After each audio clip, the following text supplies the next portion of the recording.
माध्यम से। तो यहाँ पर कह रहे हैं जब ज्ञान वृद्धि को प्राप्त होगा तो ज्ञान वृत्त बन जाओगे, और जब अज्ञान वृद्धि को प्राप्त होगा तो आप वृत्त बन जाओगे। और वृद्ध अवस्था में आपको ऐसे ऐसे स्टिक को पकड़ पकड़ के चलना पड़ेगा। और यदि ज्ञान वृत्त बनोगे तो कभी स्टिक नहीं पकड़ना पड़ेगी, स्टिक को छोड़ना पड़ेगा और शास्त्र को पकड़ना पड़ेगा। इसलिए जो ज्ञान वृत्त होते हैं वो स्टिक के सहारे नहीं, वह तो स्टेट रूपी शास्त्र के सहारे जीवन जिया करते हैं। यदि आपको सच में जीवन जीना है, शांति से रहना है, तो बन जाओ क्या? ज्ञानव्रत बन जाओ, स्वाध्याय प्रेमी बन जाओ, स्वाध्याय पिपासु। तो आप जब स्वाध्याय के पिपासु बन जाओगे तो आपको फिर किसी का सहारा नहीं लेना पड़ेगा, फिर नहीं कहना पड़ेगा वह मुझे पकड़े है, वह मुझे पकड़े है। कौन पकड़े? कौन पकड़े? भाभी माँ, ये माइक मुझे पकड़े है। दादाजी, ये घर मुझे पकड़े हैं। एक दादाजी से कहा छोड़ दो, तो कहते हैं एक बार एक महाराज जी के पास गए। महाराज जी ने कहा बाबा जी घर छोड़ दो, घर छोड़ दो। महाराज ऐसे नहीं छूट जाता, आप क्या जानो। महाराज श्री ने क्या किया, एक पिलर लगा, इस पिलर के पास खड़े हुए दोनों हाथ से पकड़ दिया और महाराज से चिल्लाने लगे कोई बचाओ, कोई बचाओ, ये पिलर मुझे छोड़ ही नहीं रहा। ये पिलर जैसे ये माइक मुझे छोड़ ही नहीं रहा। पूछा किससे? वो वाले दादाजी से। तो दादाजी क्या बोले, अरे माता जी आप अपने हाथ की मुट्ठी खोल दो, आप ये मुट्ठी खोलो, ये माइक से आप छूट जाओगे। तो महाराज श्री ने कहा यही तो मैं कह रहा हूं, अज्ञान की गांठ को खोल दो। जो अज्ञान से आप बंधे हो, जिन मान्यताओं में आप पले हो, जिन मान्यताओं में आप फंसे हो, उस अज्ञानता की मान्यता को खोल दो, आप ज्ञानी बन जाओगे। किसी को नहीं छोड़ना, हमें कुछ त्याग नहीं करना है, हमें तो मात्र अज्ञान का त्याग ही तो करना है। अज्ञान का त्याग करते ही ज्ञानी बन जाते हैं। जब तक अज्ञान का त्याग नहीं होता तब तक ज्ञानी संज्ञा को प्राप्त नहीं होते हैं। ज्ञानी, ज्ञानी होना कहते ज्ञानी। कौन है ज्ञानी? आचार्य भगवान ने कल कहा था राग द्वेष से रहित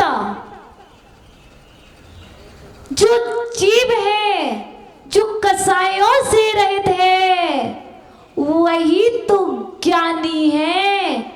जो राग द्वेष से रहित नहीं, वह ज्ञानी कैसा?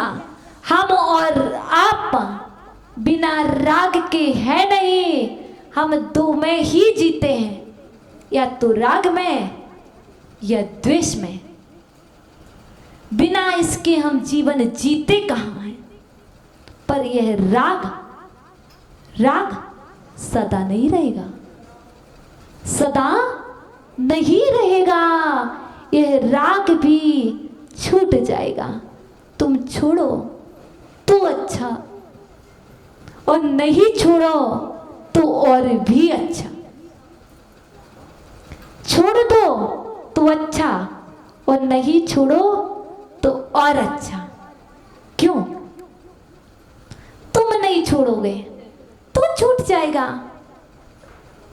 भैया हम राग की बात नहीं कर रहे, हम राग की बात नहीं कर रहे, हम मात्रा उसकी बात कर रहे हैं जो अंदर बैठा है। वह कह रहा है, कौन? वह आत्मा रूपी राजा कह रहा है, ज्ञानी इस राग रूपी शरीर को छोड़ दे, छोड़ दे। यदि तू नहीं छोड़ेगा, तू नहीं छोड़ेगा तो मैं तो छोड़ के चला ही जाऊंगा। इसलिए या आंख खुली है ना? खुली है कि बंद है? खुली है। ये आंख जब तक खुली है तब तक व्यवहार में भी राग का त्याग कर दे, बहिरंग से भी राग का त्याग कर दे और अंतरंग से भी राग का त्याग कर दे। बहिरंग परिग्रह का भी त्याग कर दे और अंतरंग परिग्रह का त्याग कर दे। बहिरंग परिग्रह घर, मकान, बंगला, गाड़ी, पैसे, परिवार इत्यादि जो भी दिख रहा है ये सब बहिरंग परिग्रह है। और अंतरंग परिग्रह जो दिख नहीं रहा है तेरे अंदर में पल रहा है, जो सबसे बड़ा हानिकारक है। कौन?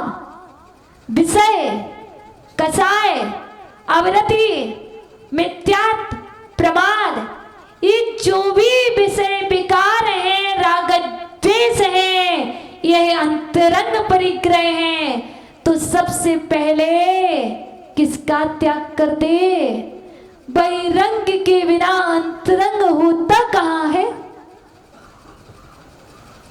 पहले अंतरंग में भावना जागती है कि मुझे कुछ त्याग करना है, जिसे कुछ प्राप्त करना होता है वही तो त्याग करता है। जिसे कुछ प्राप्त ही नहीं करना वह क्या त्याग करेगा? क्या करना प्राप्त? क्या करना प्राप्त? लक्ष्य बनाया, लक्ष्य बनाया, क्या बनाया? बेटे को इंजीनियर बनाना है, बेटे को डॉक्टर बनाना है, बेटी की शादी करना है, क्या मुझे मकान बनाना, लक्ष्य बनाया। आचार्य भगवान कहते हैं हम इस लक्ष्य की बात नहीं करते हैं, हम तो उस लक्ष्य की बात करते हैं। हमारा पहले लक्ष्य होना चाहिए, निर्णय होना चाहिए, मुझे क्या बनना है, मेरा सेल्फ डिसीजन। क्या किसी का है कोई डिसीजन फाइनल? सेल्फ डिसीजन, मुझे भगवान बनना है, इसमें मुझे किसी का सहारा नहीं लेना है। जैसे पारसनाथ कौन सी पर्याय में? हाथी की पर्याय में, गजराज की पर्याय में जिनराज बनने का सेल्फ डिसीजन कर लिया था, मुझे भगवान बनना है। और आप नरराज होकर के, वह गजराज होकर के जिनराज बनने का डिसीजन ले सकता है, आप नरराज होकर के जिनराज बनने का क्यों नहीं? बताओ। यदि वहां देखा जाए तो आप तो उससे बेकार अज्ञानी कहलाओगे। वह त्रियंच मूक प्राणी जो बोल नहीं पा रहा, वह अणुव्रत को धारण कर रहा है, वह सुपयोग कर रहा है, सुपयोग करके शुद्ध उपयोग रूप परिणत हो रहा है।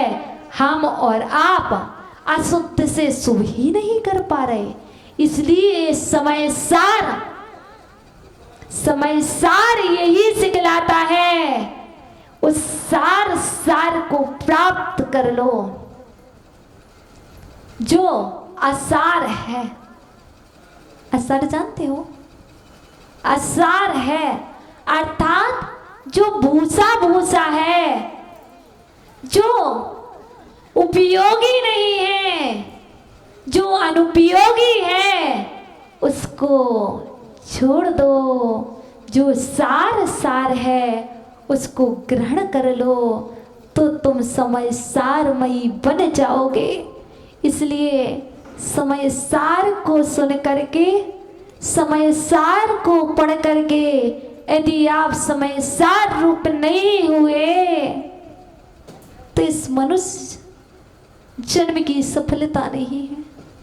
इस मनुष्य जीवन का सार समय सार में, इस मनुष्य जीवन का सार जप में है, तप में है, व्रत में है और सकल महाव्रत में निहित है।